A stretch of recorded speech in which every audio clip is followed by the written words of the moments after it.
semua teman-teman Sobi yang ada di Indonesia maupun di luar negeri. Kemarin juga ada beberapa ya yang nontonin kita, ada di Malaysia, di Jerman, terus juga kalau kita lihat juga ada di Amerika.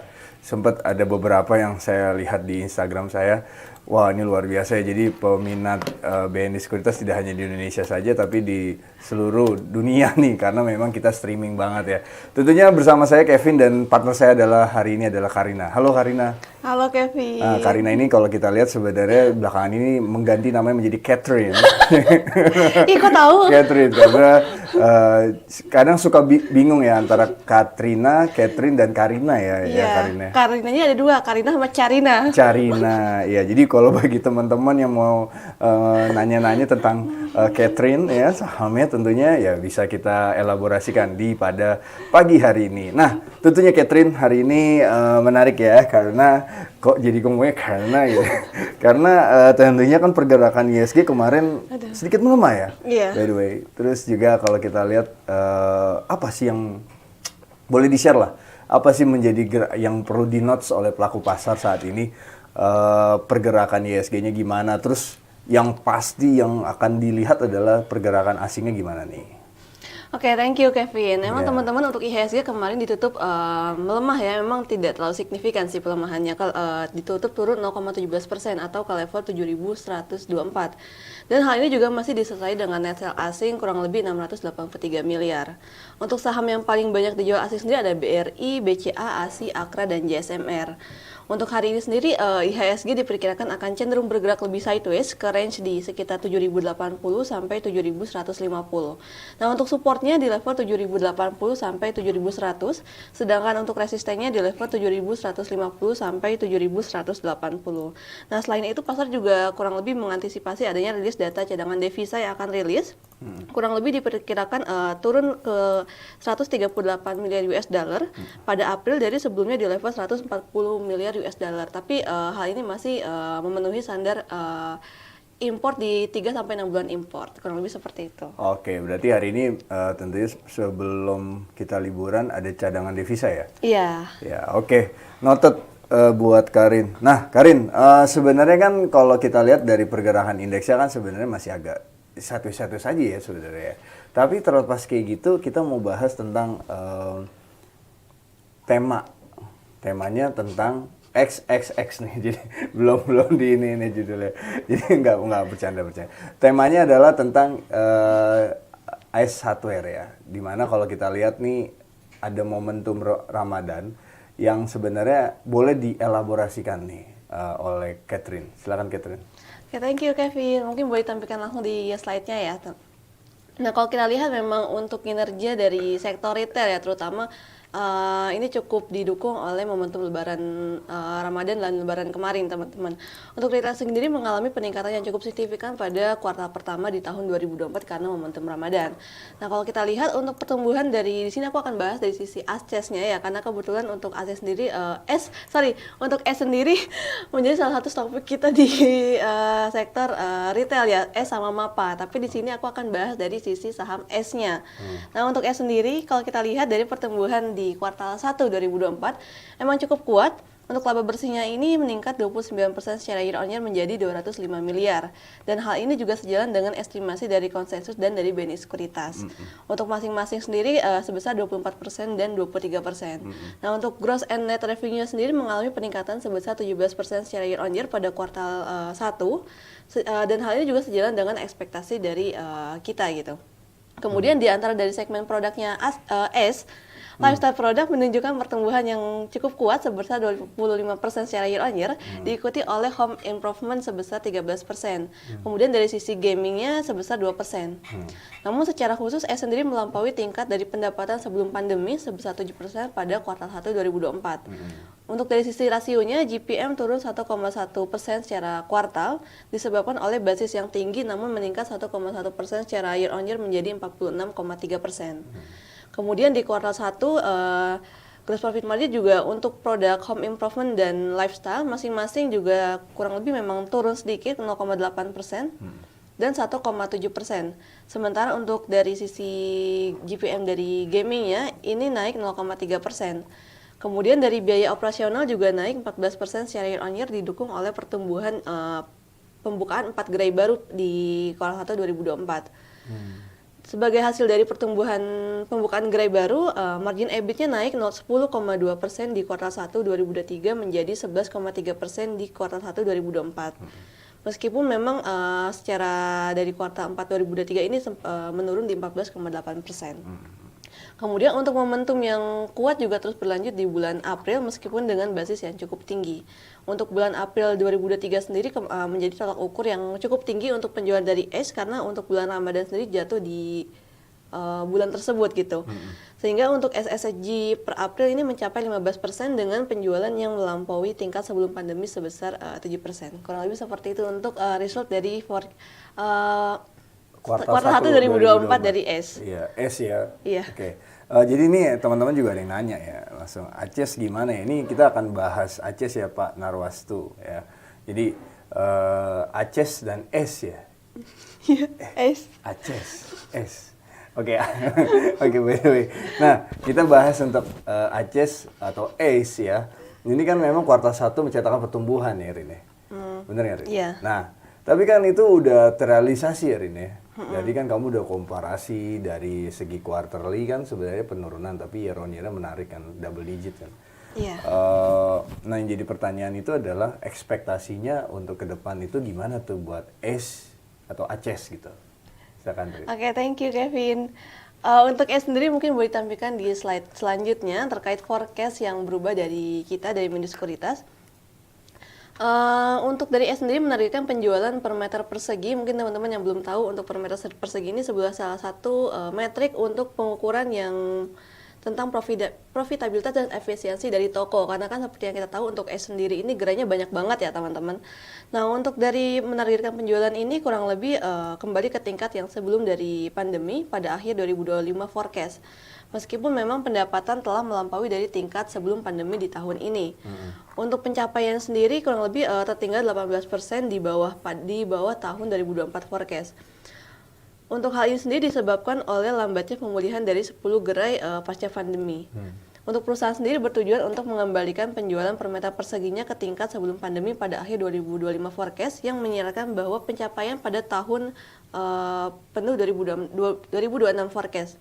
Namun untuk target ini menjadi lebih agresif dari proyeksi kami yang mengantisipasi adanya pencapaian tingkat sebelum pandemi pada tahun 2028 forecast dengan asumsi SSSG sebesar 6% pada tahun 2025 forecast dan SSSG yang stabil sebesar 5% di tahun 2026 forecast. Kemudian meskipun memang rinciannya mengenai gerai-gerai yang berkinerja kurang oke, masih belum tahu ya dirahasiakan. Perusahaan juga mengantisipasi adanya penutupan dari gerai-gerai itu gitu. Kemudian untuk tahun ini sendiri Persero menargetkan untuk menutup 10 gerai yang berkinerja memang kurang oke untuk meningkatkan penjualan dari sisi metrik tersebut gitu per meter perseginya.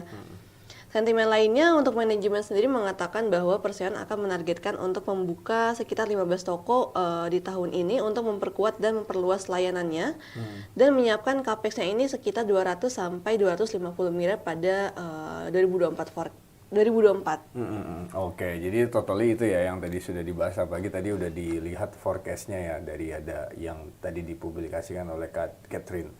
Nah, Karina ya. Kucing. Karina, jadi ini kan tentunya kan tadi Karina udah bahas dari segi laporan kuartal 1. Terus kan juga tadi Karina juga udah ngebahas dari segi ekspektasinya nih Rin. Nah, yang ditunggu adalah rekomendasi untuk sahamnya bagaimana nih Rin? Oke, mungkin kalau teman-teman boleh lihat di slide selanjutnya itu ada sektor komparasi dari sektor retail ya. Untuk S sendiri rekomendasi kita masih buy dengan target price secara fundamental di level 1050. Nah, untuk dari teknikalnya sendiri mungkin boleh ditampilkan juga di chartnya. Nah, secara teknikal memang untuk saham S ini cukup menarik karena memang sudah ada golden cross ya sorry ditunggu sebentar dulu ya teman-teman. Yeah. Nah, sebenarnya kalau untuk dari sisi S sendiri mana ya? Tapi kalau untuk dari sisi S sendiri dengan target price secara fundamental di level 1050, kalau secara teknikalnya dengan harga di 890 masih ada potensial upside-nya kurang lebih hampir 20% ya teman-teman. Nah, untuk teknikalnya memang ini cukup menarik karena udah mulai ada golden cross dari stochastic RSI-nya. Dan untuk secara teknikal memang ada potensi untuk cenderung ada potensi untuk rebound kurang lebih ke level 975 untuk yang terdekatnya. Nah, untuk supportnya di level 830 teman-teman. Ya 850 sampai 830 untuk support dari saham S-nya. Jadi memang masih cukup menarik untuk saat ini ya. Apalagi dari teknikalnya juga udah mulai ada potensi untuk lanjut penguatan nih untuk saham S. Oke, thank you Karin. Nah, mungkin itu aja yang bisa disampaikan buat pembahasan kita kali ini, dan kita akan menjawab pertanyaan teman-teman. Tapi tentunya pertanyaannya ini banyak banget ya by the way, tapi saya akan pilih ya, saya akan tidak urutan atas ataupun bawah, tapi tentunya kita akan membantu teman-teman yang cukup relevan bagaimana mengantisipasi pergerakan saham-saham yang teman-teman miliki. Yang pertama saya akan ngebahas adalah dari pertanyaan Bapak Setiawan, menanyakan BNI dan BRI ini udah boleh dicicil beli nggak untuk investasi. Nah, kalau teman-teman lihat kita mungkin bahas untuk BRI ya. Saya kalau boleh dicek, nah ini BRI performingnya saya pakai monthly ya. Jadi mungkin nanti teman-teman juga bisa mengelaborasikan sendiri di laptopnya teman-teman atau di handphone gitu ya untuk melihat chartingnya. Posisi untuk saya kenapa saya monthly ini lebih menarik kalau pengen mau investasi menurut saya. Tapi kecuali memang kalau patternnya adalah buat teman-teman yang ke short ke medium, mungkin saya rekomendasi ke daily weekly itu cukup relevan. Nah, menurut saya ini kalau monthly performingnya memang untuk short term ini memang terlihat jelas ya. Ini masih akan terjadinya pelemahan lagi secara monthly. Mungkin ini kan monthly-nya bulan Mei ya. Paling di akhir Mei kali ya, karena ini ujungnya bulan Mei, monthly kan. Dia akan turun lagi. Pertimbangannya kayak gitu. Kenapa? Karena kalau kelemahannya teknikal pakai monthly itu kita harus runtutin sampai nanti akhir bulan. Makanya kalau ini nggak relevan buat short term. Tapi kalau buat investasi, saya akan ajak teman-teman berpikir kira-kira dia ada nggak ruang tendensi untuk akhir bulan turun. Kalau ngelihat charting kayak gini sebenarnya ada, gitu. Tapi ya itu, ini monthly, makanya monthly itu ada kelemahannya dibandingkan di daily, gitu. Tapi monthly itu perlu buat cicil, karena penetrasinya lebih enak. Nah jadi kalau selama pergerakannya, ini monthly ini punya power, dia di bawah, itu pertama di 2141, tapi itu mungkin menurut saya nggak relevan. Ini karena memang tahunnya 1 April by the way. Terus juga kita lihat yang paling buntutnya itu ada di momentum di 1 September 2021. Terus habis itu dia merangkak naik lagi, dan momentum selanjutnya itu ada di 2 Januari ini 1 Juli 2022. Terus juga momentum selanjutnya ini ada di momentum sini. Jadi kalau spekulasi untuk cicil, memang kita lebih agak medit dalam arti gini ya, bukannya pelit untuk ini masuk sekarang enggak, tapi medit untuk penetrasi kita bisa ada idealisme untuk coba bergerak di bawah. Yang cukup relevan adalah 4.400 dan 4.000, walaupun jaraknya masih jauh. Nah ini ukuran monthly ya, jadi teman-teman yang pertama adalah kita ekspektasikan untuk lebih turun lagi. Kenapa? Karena prediksinya bisa saja mengalami turunan sampai di akhir bulan Mei, kira-kira begitu. Tapi kalau nanti di awal Mei dia berbentuk minimal ya, berbentuk ada candle hijau, berarti dia stuck. Berarti kemungkinan dia akan sideways. Ini istilah analisa pakai monthly. Ya, jadi bagi teman-teman yang mau belajar tentang teknikal, saya mau kasih tahu dari segi teknikalnya, chartingnya gimana untuk penetrasi. Itu monthly. Nah, kalau kita elaborasikan ke mungkin ke weekly, ya. Nah, ini polanya kalau weekly ada satu momentum. Kalau teman-teman lihat di sini adalah resistnya itu di level 4.850. Apa yang terjadi? Kalau nanti kalau kita komparasi dengan weekly dia bisa break 4850, yang kita ekspektasikan di monthly ini nggak akan, kemungkinan akan susah untuk ke 4.400. Ini saya komparasi lagi, saya convert lagi. Ya. Jadi ceritanya adalah kalau dia nanti selama per bulan, 1 bulan dia bisa naik 4850 dan 2 bulan kemudian dia bisa di atas 4850, tentunya harapan kita untuk ngecek di sini penetrasinya udah mulai susah. Gitu ya. Itu catatannya. Karena apa? Teman-teman lihat deh. Jadi pernah ada satu kata 2 Maret dia tuh turun dalam dia naik, dia turun dalam dia naik, dia turun dalam sama 3 bulan dia naik ribuan langsung. Ya inilah pakai catatannya kalau monthly. Makanya kita harus komparasi kalau pakai weekly adalah bagaimana dia sebisa mungkin dia bisa naik 4850. Kalau nanti selama akhir bulan nanti di tanggal Mei bulan apa sih 31 ya? Iya. Di atas 31 level 31 sorry. Tanggal 31 dia di atas 4850. Harapan kita untuk prediksi di bawah itu agak berkurang kira-kira. Nah, nanti kita adjusted lagi. Kira-kira di mana nih penetrasi yang masuk. Kita bisa adjusted lagi nanti secara daily. Jadi perspektifnya banyak ya teman-teman. Nah, kalau daily nggak kelihatan nih, supportnya cuma di sini. Tapi ada nggak kemungkinan dia turun lagi di bawah? Bisa saja, karena volumenya juga oke-oke banget nih. Dia penetrasi untuk naik gitu ya, penetrasi naik. Cuman harapannya adalah kalau teman-teman komparasi terhadap pergerakan Bank Rakyat Indonesia yang waktu kita pernah bahas ya sama Fani, kalau selama asingnya terus net sell ini PR. Makanya kita gerakannya coba kita ngambil yang zoom out, jangan zoom in. Kalau zoom in buat tektokan boleh, tapi karena pertanyaannya buat cicil, kita harus ambil zoom out. Ya, itu BRI. Nah, teman-teman, ini bisa teman-teman gunakan untuk the next-nya ya. Misalnya pertanyaan tentang BBNI gimana gitu. Ya, caranya seperti itu. Dari monthly dulu, kita track, nanti weekly, baru nanti daily. Mungkin itu ya, karena pertanyaan banyak nih. Jadi saya mungkin jawabnya cuma satu aja. Oke, Catherine, silakan. Oke, mungkin nextnya mau lanjut pertanyaan yang mana ya? Ya terserah. Oke, yang ASI ya, mungkin boleh dibahas dulu yang ASI. ASI akan update hari Senin depan, kapan bisa entry. Oke, kalau untuk ASI sendiri memang menurut saya pribadi akan masih ada potensi untuk turun dulu kurang lebih ke level support terdekatnya di level 4.910. Ya, 4.910 untuk saham ASI. Nah, untuk resisten kemudian untuk resisten terdekatnya di level 5.220. Sorry, 5.225 ya untuk saham ASI.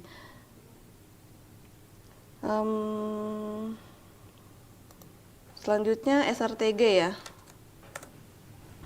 Oke, kalau untuk SRTG sendiri dari Kak Budi sebenarnya untuk kondisi saat ini ya, ini juga udah mulai ada tren penguatan ya untuk SRTG. Nah, untuk SRTG sendiri kurang lebih resisten terdekatnya itu di level 1490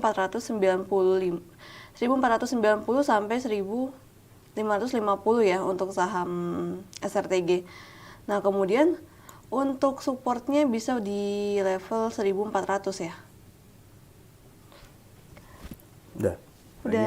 Terus selanjutnya tadi ada yang bahas Cegas.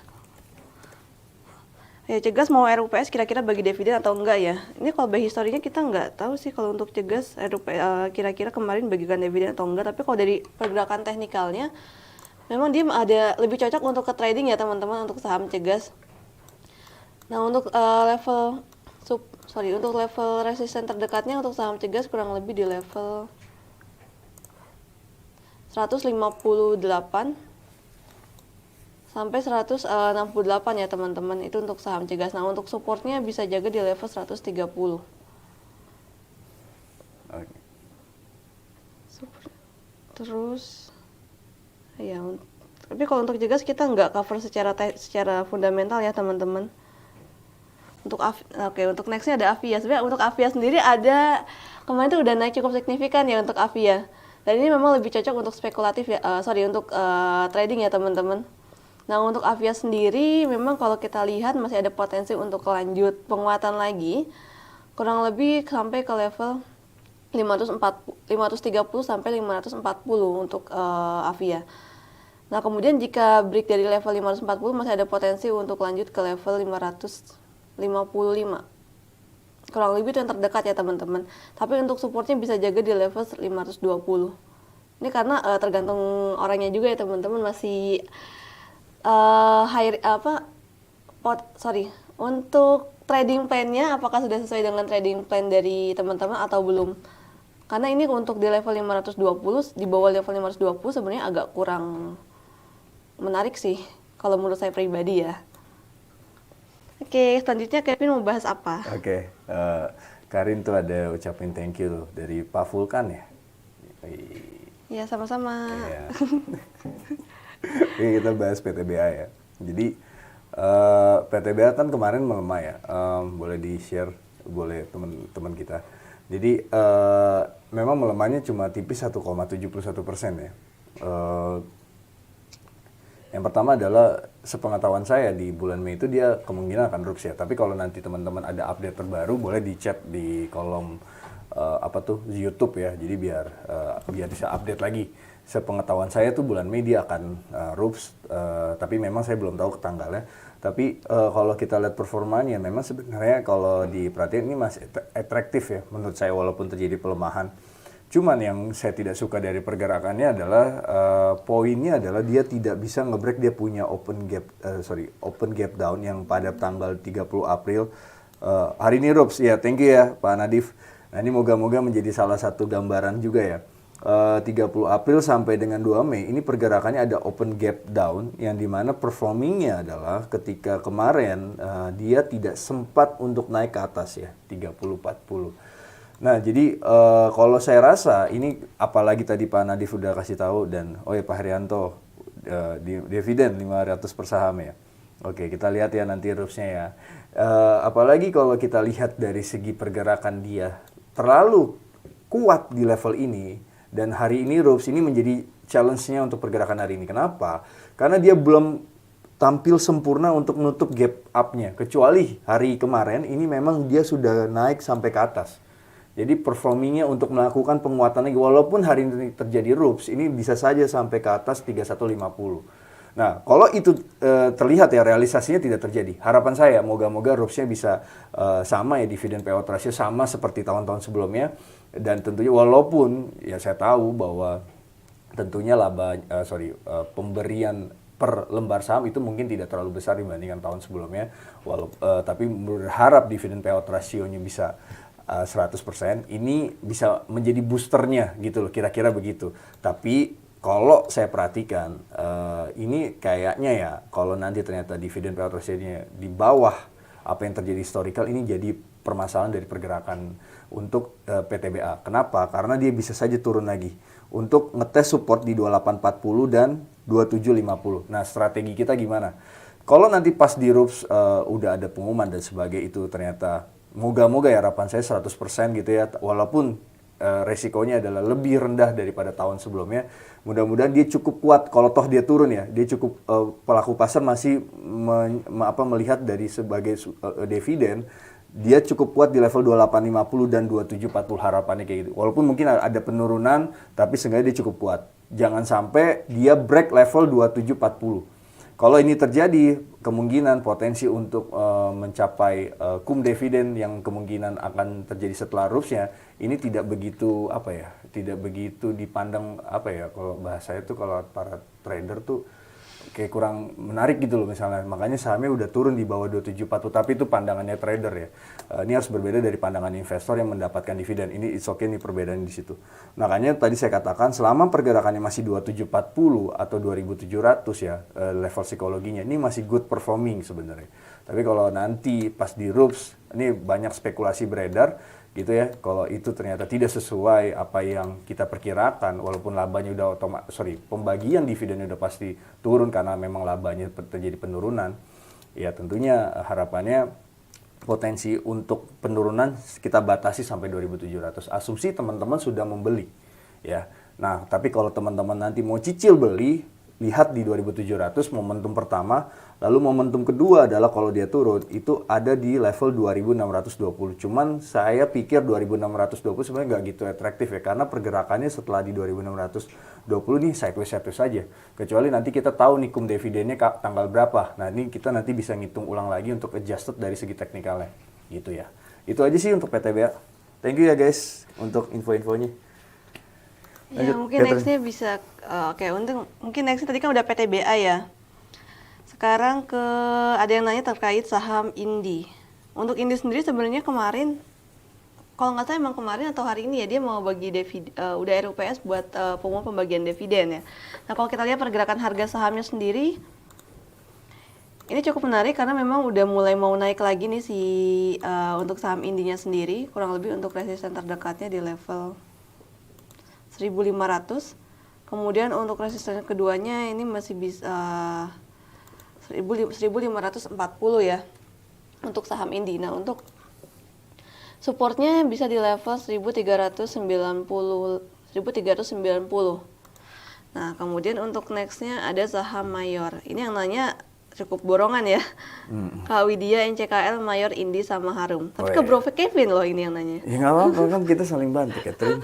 Ya teman-teman ya, kita kan saling bantu ya. Oke, Lanjut, Catherine. untuk Mayor ya, untuk resisten terdekatnya di level 2430 sampai 2480. Itu untuk saham Mayor. Ini juga masih cukup oke. Kemungkinan kuatnya di level 2430. Nah, itu untuk resistennya. Nah, untuk supportnya bisa jaga di level 2310 ya, teman-teman. Kemudian nextnya dari NCKL. Oke, untuk saham saya yang ditanyakan tadi kurang lebih memang cukup menarik ya dari teknikalnya, karena memang ada potensi untuk rebound. Kalau misalkan dari NCKL sendiri, resisten terdekatnya di level 1000 sampai 1030. 1000 sampai 1030 ya untuk NCKL. Nah, untuk supportnya di level 930 dan level 900 ya untuk NCKL. Kemudian selanjutnya saham Cuan. Oke, kalau untuk Cuan sendiri, kalau kita lihat dari teknikalnya memang udah mulai ada potensi untuk turun koreksi dulu ya, teman-teman. Kurang lebih sampai koreksi terdekatnya di bawah level 7000.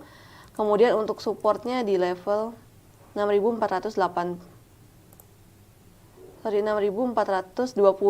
itu untuk supportnya.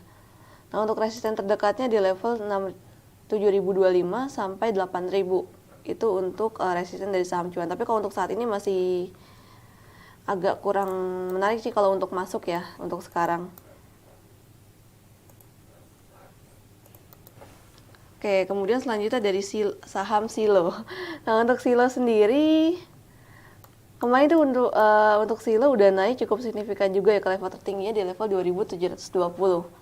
Nah, kalau untuk hari ini sendiri diperkirakan masih akan ada potensi untuk lanjut penguatan lagi, tapi lebih ke terbatas.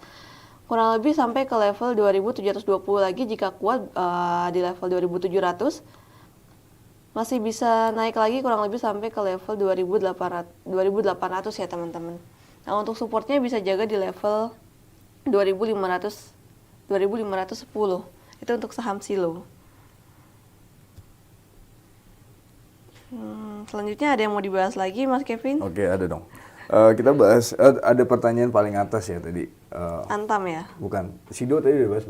Udah, Silo itu. Sido. Sido belum? Sido belum dong. Pak Nanang ya, Sido uptrendnya sejauh mana? Ini pertanyaan menarik ya.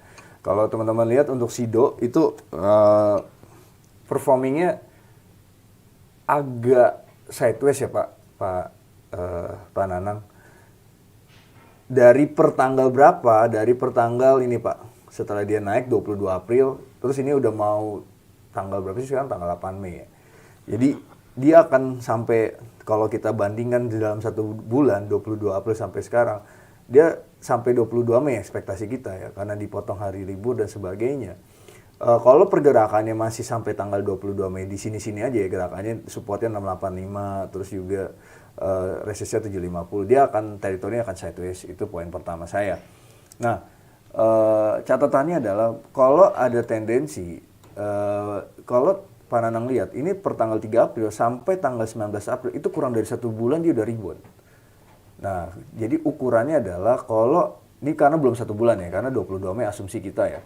Kalau dia bisa berani untuk ke atas ya, dalam tanda kutip, kurang waktu dari tanggal 22 Mei, ini tendensi bisa ada ruang naik lagi dengan ngebreak resisten yang pertama 750, habis itu baru ada potensi ke 780. Trennya masih uptrend sampai di situ.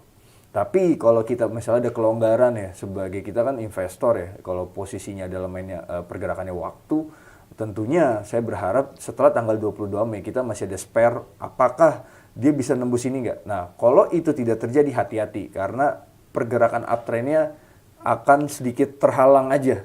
Sampai kapan? Sampai ada momentum dia akan rebound. Nah, biasanya kita nanti inline, kita biasanya akan update untuk biasanya booster pergerakan saham itu bisa inline dari laporan keuangannya ternyata di luar ekspektasi pelaku pasar, dia pertumbuhannya bagus, labanya bagus, yang setiap pagi kita siarkan ke teman-teman, itu sangat berpengaruh terhadap pergerakan kalau teman-teman jiwanya atau pemikirannya adalah investor. Jadi dia akan review, analis kita review, terus habis itu kita share ke teman-teman. Makanya itu lebih works gitu ya. Karena apa? Karena secara volume, ini volumenya memang belum atraktif menurut saya. Ini perlu ada beberapa booster-booster terkait laporan keuangan, apakah aksi korporasinya. Nah ini mungkin menjadi booster dia untuk pergerakan naik. Tapi sebaliknya kalau itu tidak terjadi, ya kemungkinan akan sideways saja gitu loh. Tapi sideways lebih better daripada ya downtrend gitu loh. Poinnya cuma itu. Makanya saya pikir kalau sampai nanti ke depan 750 tidak bisa break, ya kemungkinan akan sideways sampai tanggal 22 Mei. Asumsi kita dengan pergerakan yang akan terjadi 22 April dalam teritori 1 bulan. Itu untuk Sido. Terus ini ada pertanyaan menarik juga ya. Saya mungkin banyakan bahas Inco. Tadi Inco udah belum sih? Belum untuk Inco. Udah Sido, Inco Silo tadi ya? Kamu ya? Nah, kalau untuk Inco tadi udah belum? Inco belum. Inco belum. Apa kamu mau bahas? Enggak. Tidak mau ya? Mungkin tambahan sedikit ya teman-teman, Boleh, kalau boleh. untuk Sido itu target kita secara fundamental di level 820. Jadi masih ada potensi masih upside ada yang upside cukup, ya? iya, yang cukup oke lah untuk saham Sido. Kalau Inco? Kalau Inco mungkin Iya, teknikalnya boleh. dulu ya. Enggak, iya, itu fundamentalnya boleh tahu dah. Inco berapa ya fundamentalnya? Ayo, dicari, ayo. Coba 3.800. Ya. Coba kita Teman-teman samain. kita ini sekalian ini ya, refresh ya. Nah, teman-teman lihat ya Inco ya. Nanti sebari nanti Catherine untuk share. Karina, sorry. Karena kemarin bilangnya Catherine gitu.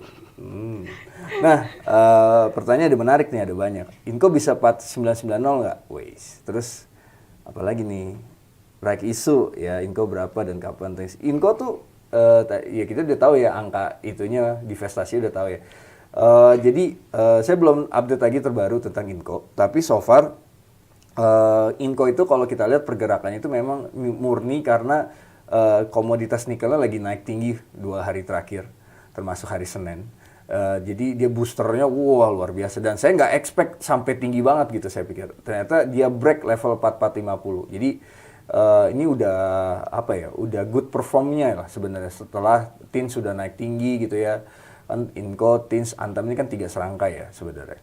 Jadi performingnya apakah dia cukup relevan nggak sih ke 5.000? Kita buletin saja ke 5.000. Bisa saja menurut saya hal itu terjadi karena memang dari segi laporan keuangan juga good kok, saya cek. Terus juga dari segi apa ya, paling divestasinya ini sama nanti ada potensi rakisunya aja yang kita harus highlight lagi gitu ya.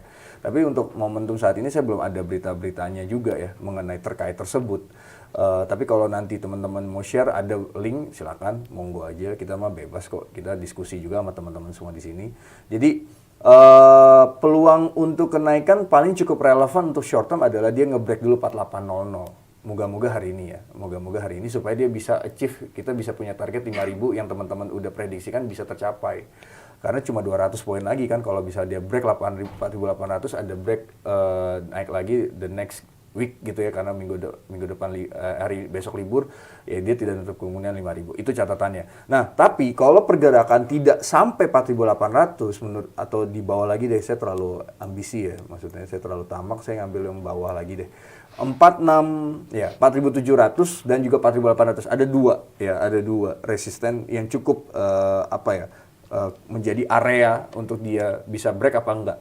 Nah, kalau itu tidak terjadi, hati-hati, ini akan swing ya. Swingnya ke berapa? Tapi swingnya menurut saya dia masih manusiawi lah, menurut saya. Kenapa? Karena setiap dia naik, paling dia turun tipis-tipis ke sini, ke 45-41 hari.